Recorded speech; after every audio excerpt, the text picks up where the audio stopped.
So welcome to 1 Million Cups. My name is George Brooks. I am an entrepreneur as well. I own a company called Crimalab. And all the community leaders here are also entrepreneurs. We don't work for Kauffman.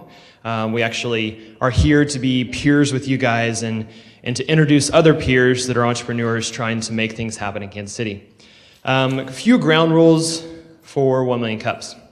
First off, we have 2 presenters each week, same time, same place. They get 6 minutes to present. We're getting better at cutting them off at 6 minutes. They get 6 minutes to present and then 20 minutes of Q&A. So what we really need from you guys is questions. So after their 6 minutes is up, we're going to give them a round of applause and we're going to say good job. And then we want you guys to engage them and to talk to them and to ask them questions about their business and about their product and what they're doing. So 6 minutes and 20 minutes. Some other things. We love this facility. Kauffman is awesome. It's beautiful. And we want to be respectful for them. So as much as possible, please make sure you pick up your coffee cups and just kind of keep the room clean when we get out of here. I know we'll have some announcements during the break, but I do want to go ahead and get started. So I have to say, each week we get to basically go through the different submissions of the presenters that are going to present for 1 Million Cups. And we get a lot of different ideas, but oftentimes we do a Google Hangout and you can watch YouTube videos together in this Hangout. And we brought up the YouTube video for our first presenter Golem workshop. And it was this moment of, we all just kind of nerded out on the fact that we were looking at freaking robots. And how exciting is robots? So we're really excited to have Derek come up and talk about how he's actually gone from, I'm really excited to hear the story because he's gone from being in military research to now doing research with robotics and doing it here in Kansas City. So I want you guys to give a warm welcome to Derek Shearer. Thanks, guys.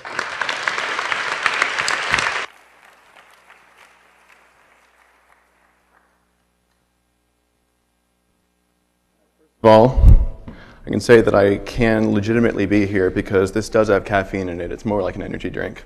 So I'm highly caffeinated like the rest of you, don't worry. So has my timer started? I don't want to go over 6 minutes. All right. The company is actually incorporated as Golem Group LLC, but I branded it Golem Workshop because that's the division that does all the robotic stuff. There's some related activities that I'm not going to get into. The story of how this came about was that I'm an engineer. That's my background. It's my training. And a few years into this career path, working for the military, as was mentioned earlier, I realized that there was a very specific domain within robotic engineering that I wanted to get involved with, and that's how robots are experienced by people, what sort of effect robots have on people. And within the military, there is research being done on that, but it wasn't exactly like what I wanted to do.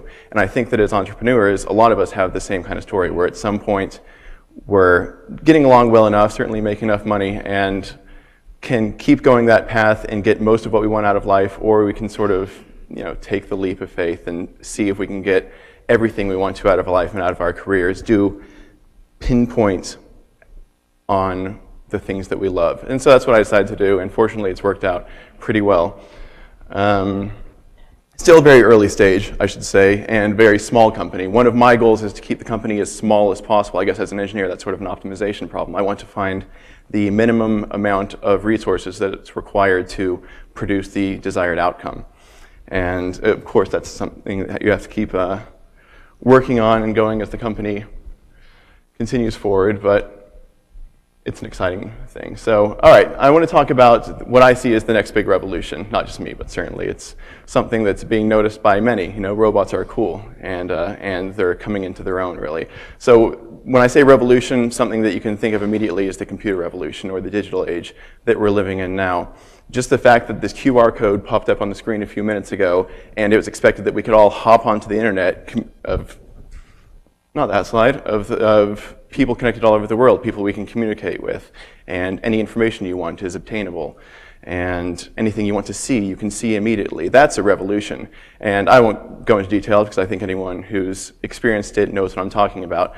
The robot revolution will be very similar in that any activity you want to perform can be assisted or improved or enhanced in some way by robots because they have these additional capabilities, not only the computer mind, but also the actuator so they can move and manipulate the world around them or move themselves throughout the world, and sensors so they can take in and process things that are happening in the world, the same world that we inhabit. And so that's what makes robots revolutionary. And their expansion into our lives makes that the revolutionary. And specifically, I'm speaking about social robots. Those are robots that work with and around people, not necessarily, say, car building robots. I'm already halfway through. Wow. Okay, so what's Golem Workshop's role in this oncoming social robot revolution? And that's to make that experience as positive and rewarding as possible for the people that interact with the robots. I use this as an example because it's central to my theme as a robotics engineer for the kind of experiences I'd like to create. Ray Charles interacting with Kermit the Frog, actually someone's hand, but Kermit the Frog, the character. And that's actually really important to me because that's not just someone's hand, that's Kermit the Frog, a personality, a character that came to life through a puppeteer, through imagination, through storytelling, and those same techniques that are used in entertainment can be brought into robots as well. And so, speaking a little bit about my history, after developing robots for the military and understanding how robots work, I became fascinated with what else robots could be. And so I got into haunted house animatronics, and I was building that on the side. So I started my company and worked for 3 years as a moonlighting type thing and built animatronics to go into haunted houses. Landed a great gig, which is probably the most notable thing that Golem Workshop's done, where I got to go work on The Hobbit that was released last December and do the robot effects for that, and Superman that comes out next month, did the robot effects for that as well, and another movie later this year. But those brought about the technology that I think is capable of converging. The special effects technology can converge into robot technology and create a much more interesting and amazing experience for people as these robots come into their lives. I should mention that video games are actually a related topic because it's also a computing center that has an interface to the world through the screen and through the gamepad or whatever interface the human is using to relate to the system. That's what I mean by related technologies. Any sort of electromechanical or computing-based system that a person is interacting with, I think that's really the focal point for a Golem Workshop and what I do. What we do, I should say. Golem Workshop is an affiliation of Freelancers. I try, like that optimization problem I mentioned earlier, it's trying to keep the number of employees at 0, basically, and hire people on as necessary to do projects. Projects such as a robot that can be programmed on the fly by puppeteers, a medical robot that sits in therapy sessions and is there to work kind of like a therapy animal. This is actually the project that's taken the front seat in my business right now. This is being done by researchers at Mississippi State University, the Therabot project. And it's, as you can see, it's not what you would expect for a robot, but really it's all the engineering that goes into robotics just being applied to a new problem set. So I should say, that's my business card. So if you want my business card, just write that down. That's all there is to know about me on that website. And it looks like I'm reaching the end of my time. So that's it.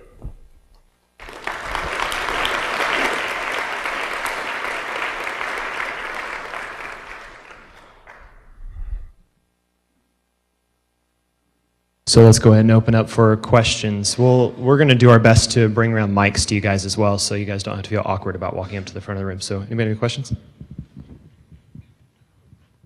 Yeah, how do the Therabots work? And give us some examples if you could. It's in development. The Therabot doesn't actually exist yet. It exists in paper and very early prototypes. The mechanical design and build actually started, I think, early April. So, just early last month. And this, I'll show you. First, there was this survey that was put out with 11 different forms, like, here are 4 different things the Therabot could look like, and all different colors, and we basically surveyed people to see what they would really like a robot to look like in their lives. And the outcome is still, we know what it is, but because this is someone's research, and there's talk of commercialization, of course, I don't really want to talk about what development steps have occurred. But certainly it's going to be able to, the object, I can say. The object is to have a robot that's a calming force in people's lives and feels like it, with nonverbal communication, is making people in a better emotional state. Question right here. The bit that I know about business planning and target markets and that, you kind of pick a group and stick with it. Right now it looks like you're kind of all over the place. You got haunted houses and movies and now hospitals and that. Do you have a target market, or are you just whoever sends you the paycheck? Yeah, it's not one specific market, it's one specific goal or objective of the client.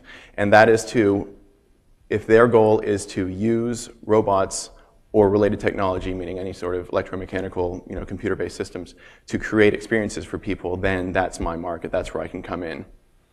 And really, the animatronics and film stuff is interesting, and I look forward to having more experience in those areas, but I think those are more resources for my company rather than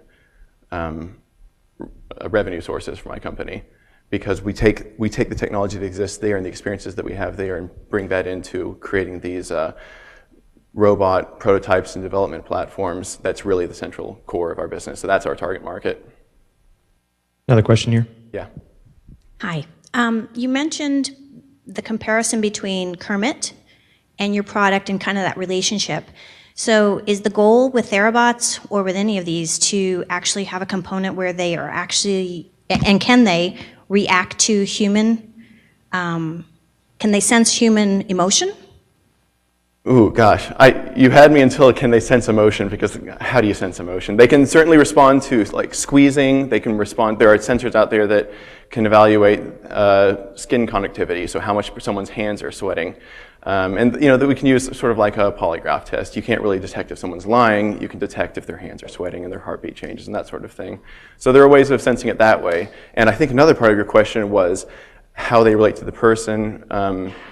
And that is a very interesting area. There's a whole field devoted to it, human-robot interaction, which is all about how a robot should present itself to a person and how it should perceive, how it can perceive what the human is doing or feeling and respond appropriately. And that's all autonomous, meaning the robot is thinking for itself. It's not puppeteered. It's not pre-programmed to perform select routines. Question right up front. I think this is wild. This is awesome. But how do you respond to people who have a fear of that you're creating techniques and skills that will take away jobs from people eventually? Do you get that concern? Yeah, and I wish I prepared for that question. Because it's delicate. It's like walking on a thin sheet of ice. Don't worry about it is basically my philosophy on it, because, gosh, do I even want to address this? I'll take a shot at it. If I offend anyone, I'm sorry. But my take on it is that as robots make things more efficient and make our life experiences better, new markets will emerge, certainly creating new types of robots, creating new skins. An artist can create a new skin for a robot. New manufacturing jobs, producing the robots. It's going to take away some therapy animals' jobs, but I think I'd rather see them run free. Yeah. Oh, Derek. Oh, sorry. Good morning. Good morning. Derek, you mentioned that you're going to be kind of a cadre of freelancers that come together. What type of skills are you looking for? And just as an example, would toy designers, for example, be somebody you may want to look at? It seems like they were kind of some folks I know there were maybe early robotics designers, for movements in dolls and such. Certainly, and they wouldn't need to have any specific skills in robots to be doing the kind of work that could assist or improve the development effort that Golden Workshop is doing. I've got actually toy designers, toy sculptors, someone who builds prototypes of toys, like they send him the clay models and he does the molds here in Kansas City. Artists, any sort of craftspeople, seamstresses for sewing up these plush. That's something I have almost no experience in, and I'm actually looking for someone that could help out with that kind of thing. So really, artists, craftspeople, engineers, anything like that, I'd love to hear about people in the area who would be up for this sort of challenge. Question over here. How would you manage that mobile workforce? That's where the internet comes in. It's mostly communication via email and video conferencing, shared drives on cloud resources. That's typically how it's done, and then of course occasionally you want to meet in person and hash things out.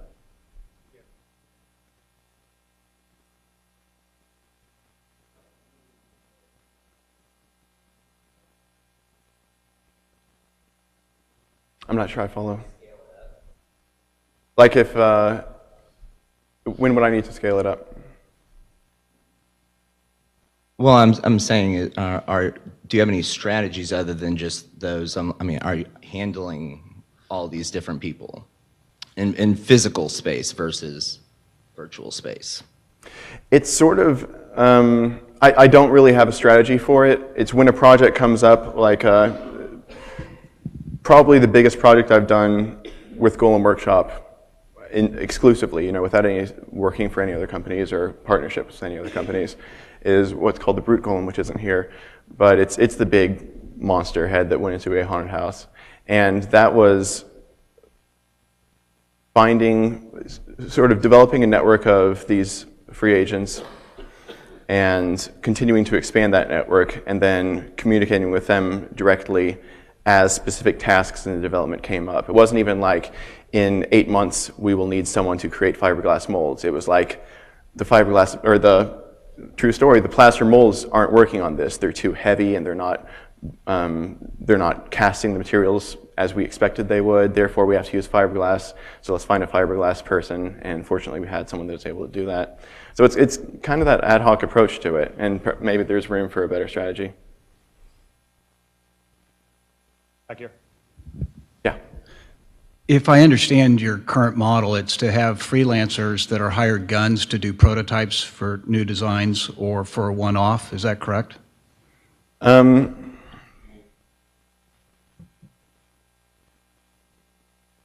Yeah, because we haven't actually moved into any sort of manufacturing yet. And that's the point where I would start to, if we moved into that area, that's the point where I would start to consider full-time employees to manage those facilities and make sure they don't degrade and they're able in working order at all times. From what we see up here, it appears you're going towards the toy industry. Is that correct? I'm going towards the social robot or co-robot industry because I think, that's the second slide with the big robot. I think that's really the most exciting area I could work in, the place that would have the most impact. And it's true that toy technologies and toy concepts can be incorporated into robots for those applications. It's certainly an area I've explored. I've been making some contacts in the toy industry because I think they're actually, in some ways, better suited than the personal robot industry or companies because they've got things in mind like cost and market penetration, whereas personal robot companies are still like, how can we build this thing and have it cost less than $200,000 for the client, for the customer? And are you sort of the one in Kansas City that's focused on this? As far as I know. Okay. I was just thinking of some other examples like the Stupid Fun Club in Berkeley and Yeah, Will Wright. and DIY drones, and those are ones I have experience with. And I think it'd be really great to see some creative forces coming out of Kansas City in robotics and electronics. Yeah. Do you have the Stupid Fun Club still in operation? Yeah, they are. They're going through some transitions, but yes, they are. Right. Did Will Wright drop out of it? Yes. Okay, right. That's sort of the last I heard. That's good. I was excited to see what they were going to come out with. And so this is really neat work, and it takes a collaborative that you're putting together, and I just didn't know if it existed in Kansas City, so that's great to hear. Yeah, certainly. Question over here to your left. I just got back from the Tribeca Film Festival a couple of weeks ago, and while I was there, I was walking along and there was this little robotic person all of a sudden on the floor, and it was scooting around and it said, "Pick me up." So I picked it up. And it began to talk to me, and it actually turned out to be survey questions, kind of a fun interaction. But I wondered if you saw possibilities for like the Kansas City Bartle Hall Convention Center or the Tourist Bureau, anything like that in the future for just some fun interactive? That would be great. I haven't really considered possibilities like that. You know, you've seen the stuff that I've done is all pretty early stage, but there's really no reason why we couldn't throw a prototype out there as long as it's not, you know, too high powered with the motors and stuff. But yeah, great idea. So I'm going to wrap up with one last question. You've got a room full of 200-ish entrepreneurs and resources here in Kansas City. What can we do to support you, or what resources do you need to connect with as you're growing your business and as you're looking for new opportunities? And what's kind of the next steps in that journey? Right. The challenge for me thus far has been to find the ideal clients.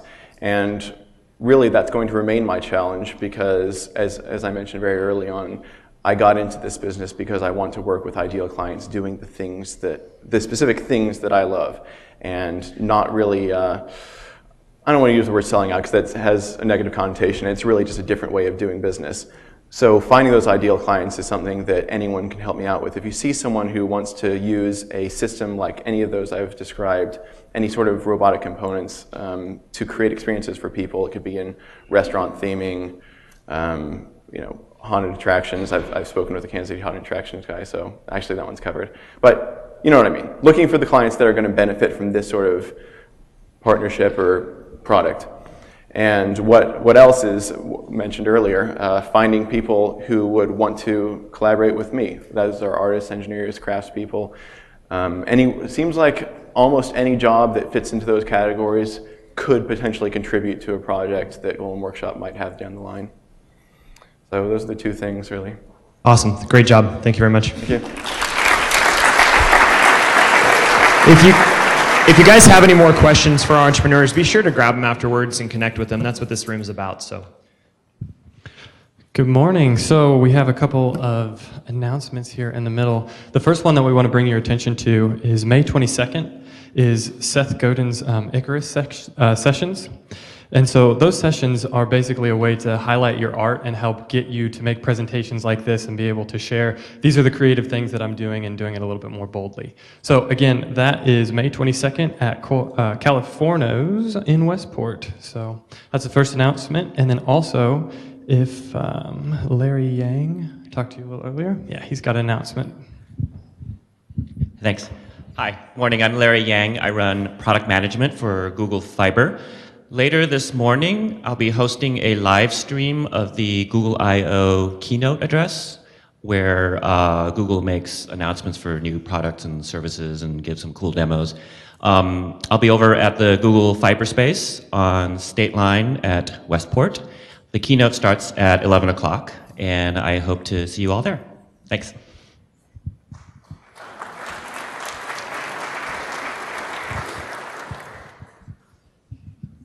Wonderful. Okay, so our second presentation today is Mayst Coffee. They are a local coffee roaster, some friends of mine, Bo Nelson and Bill Holdsider. If you guys want to come up here, start getting ready to go. So Bo, his family has been around the Kansas City area for a little while. 3 generations of entrepreneurs here. You might have bought some greenery from their locations at Family Tree Nursery. But anyway, this is a story that actually is really inspiring to me. I've known Bo for quite a while, and he's always had great ideas and wanted to do some great things, and then had an experience with coffee a little while back, and it set him down this road with Bill here. So I'm going to hand it over to them and let them talk to you about their passion. Right on. Is this thing on? All right. Good, check. You guys all caffeinated? We feeling pretty good here? All right, we've got our coffee back there. That's what you guys are sipping on today. It's a Guatemalan. It's from a farm called Adiche Camal. It's from this cooperative that we're working with, and with this group in Kansas City. It's a local company called Café Uts.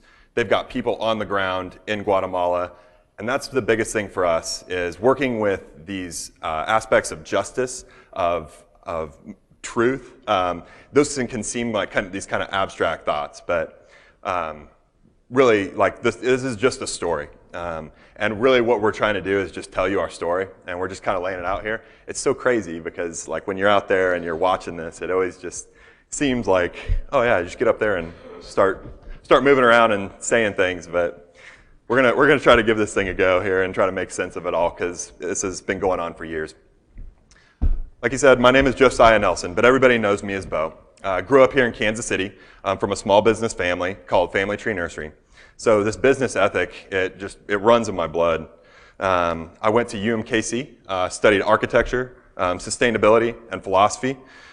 Worked for a small architecture firm here in town called Framework Design. And then I got to travel. Went over to Africa and was deeply touched by some of the things that I saw that I can't unsee. And I came back and I was just distraught about what to do with this information. The farmers that I've seen, the coffee farms that I'd experienced, I had no idea where coffee came from. When I came back, I ended up working in our family business. I've done everything from wholesale production to retail sales.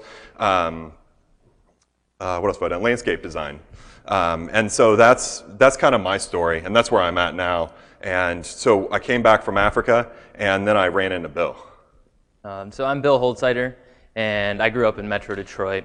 In the 90s, my dad started roasting coffee at home, so that was kind of my introduction. I ended up going away to school in Florida, and my dad used to send me these care packages, with this coffee that he roasted, which is funny because at the same time I was actually working at Starbucks. So the coffee wasn't as good. However, it did open my eyes, and for the first time I started to look at coffee in terms of trade and justice. So after I graduated, my dad ended up getting me a small home roaster, so that's kind of what got me into roasting coffee. I spent a couple of years kind of wandering the country a little bit, ended up here in Kansas City, and that's when I ran into Bo. Yeah, so that was in 2009. We started working together. We started off as friends, and Bill ended up moving in. Me and my brother were living together, and we were trying to produce as much as we consume. We had a 4,000 square foot garden. We had chickens, we had rabbits. We were brewing our own beer, and Bill came in, and his first question to us was like, "You guys don't have a TV?" And we were like, "No, we were outside a lot." And he was like, "Do you guys have an extra room? I'm moving in." And I was like, "Come on, man, let's go." So he brought coffee into the mix. And so we would sit out in our garage in the evenings. This all started in the garage. And we'd sit out there. We bought a little home roaster, and we just toss beans. We'd buy beans from all over the world, and we'd just try them out. We'd put them in there, see what happened. And we'd talk about books. We'd talk about literature. We'd talk about movies.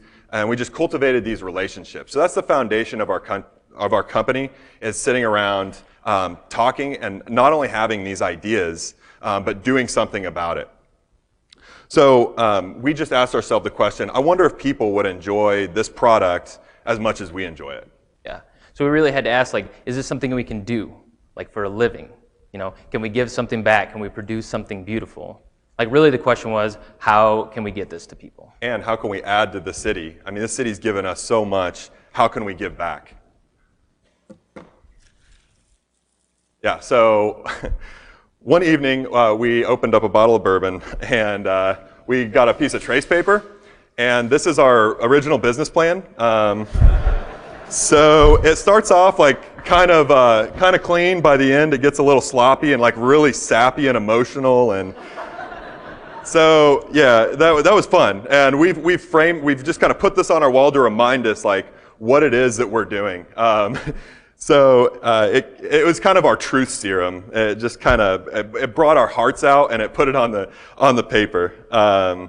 We found out we were looking at the questions that we needed to be asking, and we realized how quickly we have no clue what we're doing.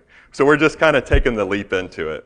So by the time we're done with all that, basically we had this mission statement, right? So this is just a formalized way of saying we want people to fall in love with the coffee that we fell in love with. Right? It's quality coffee, and it's roasted and prepared beautifully, right? And we want to give something that we're proud of. That's basically all that is. So that we can be able to share something that's going to give people amazing moments, the moments that we've had. Yeah. So one of those moments, I went out to Colorado last summer by myself up into the wilderness. Took some Ethiopian yirgacheffe with me. And every time I smell that coffee, and every time I taste that, or that aroma fills my senses, I'm just transported to a time and a place, standing up there in the mountains, and one of the most meaningful experiences of my life that I was just looking inside myself.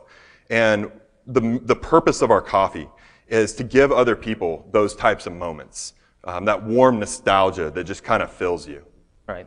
And so the question really is, how do we make great coffee, and how do we give it to people? Yeah. So here's what we do. Pretty simple. We start off with an awesome product in our purchasing. We want this to be a win-win-win situation, from the farmer to the roaster to the consumer. This is buying directly, and like I said, we're working with this company called Café Uts. Soon we want to be working with Africa to help develop and build community. This is so much more than just coffee. We want to teach people, or we want to be able to say, you guys got a product, and we have an addiction. We have a demand. And That's a good way to put it. I mean, I don't know. I guess we could boldly claim we're Kansas City's newest drug lords.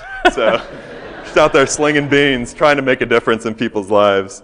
So yeah, so after the beans, we have the roasting part. And this is where we really come in. So the quality products, we roast small batch with these specialty beans. We have a poster in the back that kind of defines specialty, but it's the highest grade of coffee. It comes in multiple grades. So we roast in small batches, and like anything in a small batch, whether it's wine, whether it's beer or reserve alcohol, it's just always much higher quality. So we do purchasing, we do roasting, and then getting into selling. What we're really hitting on is the wholesale customers. That's what we're really focusing on, business to business, wholesale customers, where we can get them our product within 3 days. We're also hitting the internet market pretty hard, and we've got our online store up. So if that's something that you guys are interested in, that'd be a great spot. Another place that we're selling right now, we've got the Upper Crust, which is in downtown Overland Park. We've got Family Tree Nursery, which is selling our whole beans. I don't know how we got that. Don't know how I got that one. And if you guys want to have our brewed coffee, I recommend going down to Axwa. We're getting ready to launch a lot more product to them, to where they're going to be able to carry decafs and espressos. So that's how we're getting into selling. So we know what we love. We know how to do it. But do we have that opportunity here in Kansas City to actually do that? Oh, it's a good title. So I don't want to bore you with statistics, right? I just want to paint a quick picture of what this landscape looks like that we're in, all right? So the U.S. Coffee market is about $30 billion. Half of that value is specialty, even though it only accounts for about a third of the volume, right? Because it's just worth more. So in America, about half of the adults in America are regular coffee drinkers, and they consume on average about 3 cups of coffee. So, if there are 1.5 million adults in the Kansas City metro area, and half of them are regular coffee drinkers, bless you, that means that Kansas City is consuming over 19 million pounds of coffee a year, over 7 million pounds of which are specialty coffee. So, maybe y'all are selling yourselves a little short with 1 million cups, maybe perhaps I'm thinking 1 billion. 1 billion cups. I think we're going a little bigger than this. All right. Come on, let's go. So, basically we just want to say that, we got our work cut out for us. So the thing about coffee is, what we're trying to do is we say coffee is so much more. This is about relationship. This is about when you say, let's go grab a cup of coffee, what you're saying is like, let's go grab a relationship. Let's go spend some time together. And we say, you don't need coffee to survive. And there's kind of a meaninglessness to it. And we say, life is so much more than that. And we implore you guys to be alive, to appreciate these moments. You only have one life. And go after it. Don't hold back any regrets. And it's putting your money where your mouth is. And for us, it's the biggest test of our faith, not only in ourselves, but just in our community and you guys, and saying do they like us? Do they enjoy this product? Because we're just throwing ourselves out there and we're making the leap. So kind of to wrap this up here, you get one shot and to cultivate moments that matter. We want to build Kansas City and we want to give back. And we encourage you guys to join us on that journey. Everyone's filled with choices every day. We say that the way is open. Thou mayest. Thank you. Awesome. with that, we'll open it up to questions, and I'd like to hit you with the first question. I know you weren't really able to cover it yet, but where did Thou Mayst come from? Like, where's the foundation of that? Yeah, so there's this book by John Steinbeck. It's called East of Eden. So Bill ended up moving up to Portland for a little while and spending some time up there. We were still questioning whether this coffee thing was even going to work. I'm still helping out with the family business and not really sure where I'm heading with that.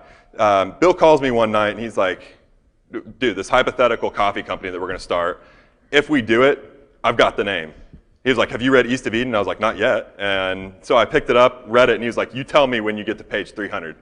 And I did, and we landed on Thou Mayst. It comes from East of Eden, John Steinbeck. It means the way is open. It basically instills the freedom, the open road. You have so many choices in front of you.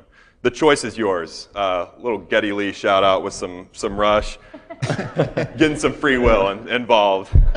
You have the choice, even if you don't do anything about it. You've still made one. So, got a question right here in the front. Yeah. Have you guys considered any of the subscription models? It's like a gift package that's delivered with variety. Yeah. Kind of to back up the online store. Yeah, absolutely. That's definitely like something we want to do. I think right now, basically our core competencies, like we want to make sure we get the purchasing, roasting, be able to deliver to the wholesale customers. And we do because we do want to do the subscription like basically on the online system, so you can set up recurring payments, have something that's really customizable. Because what we kind of foresee doing is like, hey, provide some feedback. If you got this kind of coffee, we can roast it light, medium, dark. And you'd be like, I think I like that dark. And so you could start to customize, you can kind of like tailor this subscription. That's something we want to do, but we know that that's going to involve a lot of kind of legwork to get that done, but that's definitely a route we want to go. It seems like it also could be, I know there's some existing like variety delivery subscription services like that, where it might be a way to get the brand introduced to some households as well, just to, introduce the product through their channels possibly. Mm-hmm. It's an idea. Yeah, that's great. Yep. Question over here to your right. So I guess I kind of have a two-part question.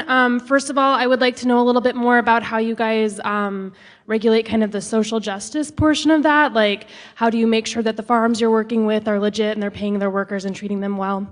And then also, I guess I would like to know a little bit more about the focus of your social justice component. Like, are you focusing mainly on the countries you source from? Or would you like to do some kind of justice here as well? Like, for instance, I don't know, but I'm assuming that since your coffee is specialty, it's a little bit more expensive. And so how do you deal with the social justice component that your product may not be accessible to everyone financially? Okay, you answer the last part. I got the first part. All right. So go ahead. You okay. go with the last Good, one. Started. I'm glad you're here. So this is the part that like we really want to be held accountable on, because to be honest, like what we know is we love coffee, we love roasting it, and this is a part like we really want to focus on. So kind of what we mentioned with Cafe Utes, which I assume you'll kind of go into, that's our start to try to figure out how that's possible, since it's a very, very complicated supply chain. It's not like go down to the, get some wheat down the road and pull it in. But in terms of, sorry, what was this last part of the question? You said how are we doing it here? We have to get ideas of what we can do. Like, because right now we both work full-time jobs and we're doing this on the side and we're trying to get an idea of like, how can we fit into this? Because one of the things that's on here somewhere, probably closer to the end, is transparency. Yeah. So we want to be able to like you to ask those questions and not have to put a spin on something, right? So we have to figure out, okay, how can we address that? But the only way we're going to be able to do it is not by us sitting down, kind of like figuring out what we're going to do, because we're not going to be able to get ideas. So we need to get those ideas. How can that be implemented here? So more on the supply chain, which is where we've been able to focus a little more with Cafe or something, if you want to. Yeah, and we just want to be completely open about it. And that's the thing, is like getting some light into this darkness here, adding some life where it doesn't exist, because right now, and it happened to me, is when Bill introduced me to coffee, like I had no clue where it came from. When I went over there, when I saw that, and then I came back and he showed me how the process, I was just like, and this whole time I was completely wrong. I thought I knew I thought I was drinking good coffee. And that's the thing is like the more I started looking into it, the more I researched it, the more I realized like I'm so wrong. And if I'm wrong about this, how many other things in life am I wrong about? And real quick, so back to Cafe Utes, because Cafe Utes has been probably our, it's just been amazing to work with them because Candace, who works there, she spends half of her time in Guatemala with that organization. So she's actually there being able to help out and be on the ground, not just like, oh yeah, no, it's cool, this is, some of you have heard of fair trade and some of you have heard of direct trade maybe, and kind of wondering what the difference is. I would recommend just kind of taking a look at that online, but we're trying to go towards direct trade and working with organizations like Cafe Utes who can have people on the ground to kind of show us that this is like a legitimate Yeah, and the thing about it is like it's about relationships, and that's where we want to develop and cultivate. Like I want to reward those through like a capital system. Like how can we reward those who are doing the right thing? They're building hospitals, they're building orphanages. I would love to work with water.org. You have to have water to do coffee, and to be able to work with water.org or someone like that to where we can go into these villages, these farms, and teach them and give them what they need in order to have a successful community. But please email us. Yeah. Oh, on your left here. Over here, guys. Your passion overflows from the stage, and it warms my heart and caffeinates my soul. I couldn't pass up the opportunity. All right, well, good night, everybody. That was good. In your mission statement, you talk about coffee culture, and it caught my eye. I'd like to know more about what that means to you, and then how that idea and these ideas that you're expressing this morning, how you plan to build a brand, get that express itself through the brand and create that experience for more of us. Yeah, so the thing is like when Bill, like we didn't know before Bill he moved in with us, we started talking about it, we were idiots and wrote this thing and got kind of the vision casted, and then we let it set for a while. He moved to Portland, and when because we didn't know if it was going to be possible. And we were like, there's so many other companies here in town. He went up there and he's like, we got this. There is roasters in like square radius. We counted 45, and that's just like micro roasters. In Portland. In Portland, the Portland proper area. Here in Kansas City, we are struggling to get 15. Like and I'm not saying that we need to be Portland, but I'm just saying like a culture of appreciation is really what it comes down to. It's, in a way, it's kind of philosophical, just saying like you enjoy things that matter and that mean something, not just commodity products that you're just throwing away. So what we want to do is kind of harness some of that appreciation and put it into, so we say, we're working with some other guys right now, and like how can we create like a space where we can have this all the time, where we can encounter and collide with each other on a regular basis. So we say like, we talked with some guys at Wilderness Brewery. It's a new brewery here in town. They're trying to get going, and we're like, okay, we have AM drinks, we have PM drinks, we've got coffee, you've got beer, how can we cross-pollinate? So and that's the thing with even like historically speaking, like the French Revolution. Hold on, let me get that one. Because that's I was really glad you asked that, because that's the part of the mission statement that we didn't do, is we were hoping somebody caught it. You win, sir. So I hate to talk about contemporary politics, but the French Revolution, so earlier in the 17th century, coffee starts getting introduced into France by the Turks. Coffee houses start kind of like impinging on these wine houses' market share, and all of a sudden, instead of people getting drunk and doing whatever at night, people start getting caffeinated and they end up talking politics. Now, whether the revolution was good or not, it doesn't matter. What happened is that when caffeine got into people, they were talking about stuff that was important. They were gathering, probably very similar to they're doing here, to be like, how can we solve a problem? So here, like, we've got a bunch of people who have this crazy notion that entrepreneurs can change the world. Now, maybe you're just sitting there like this, but if you have like a pot of coffee and you start talking to other people, you know what I mean? Like, there's no way Kansas City is going to look the same. So it's not just about coffee appreciation, but it's like, how can coffee like inject all of this into what everybody else here is doing? That's part of that coffee culture. If I may follow up on that, you make me realize that coffee has a historical reference that we forget about, and today coffee almost becomes a tool or a drug in some capacities, and part of the challenge of accomplishing this coffee culture that you describe is helping us rethink the role of coffee in our lives and what it can do for us. 100%. I promise we didn't plant him. That was good. Question right here in the middle. Have you thought about reaching out to any of the youth-based programs around coffee and supporting maybe one of the little coffee shops around town that provides, training on being a barista and life skills for youth? They're kind of hidden all over the city.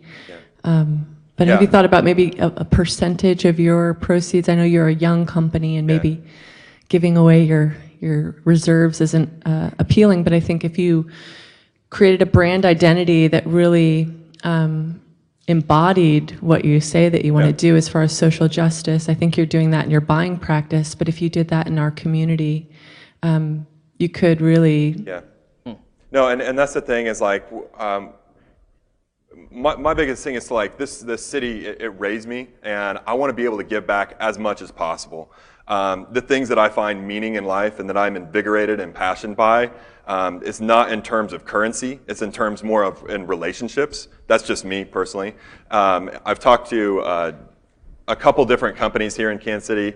There's one over in KCK, and we're just talking, we've started talking about it, like how, and we're open to talk about it more. Like we want to do it, and we just say how there is a problem, like, and how can we help be the solution, and how can we add value back into the city? Can you email that to us? I mean, because a lot of this we have no clue, right? Because it's just two guys like way down here trying to look over the horizon or whatever. So that would be very, very helpful. That'd be something we'd be interested in taking a look at. I have a question. Good morning. Your enthusiasm is incredibly refreshing, and I appreciate it as a salesperson and a business owner. I'm curious how have you thought about how that's going to translate into your marketing? How are you going to keep that momentum? How are you going to get it out? How do you bottle that and sell it? Bottle it and sell it. Yeah, I was going to say, I guess we're in the right market, right? If it was, it'd be a bummer if we're like, hey, we're selling sleep pills, it's going to be, be a lot harder. I don't know though. That's all you. This guy's the wheeler and dealer. What was the question again? I'm sorry. Oh my God. Like how do we get the product out? So this is something that keeps me up at night, and I'm sitting there. I'm like what's the meaning in this? Like, why does this even matter? So, my biggest thing with it is like just being, the genuineness of that brand. People get into like the lifestyle a lot with it. I don't know yet. I'm probably like 2 years ahead of where I'm supposed to be in terms of like I'm just keep on dreaming, and this paper just keeps getting longer in my mind.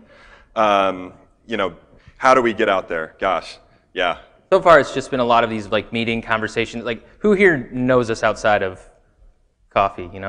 Like it's crazy. Like people are just like emailing me, texting me, getting a hold of me out of nowhere, and saying like, hey, word on the street is you guys are in town.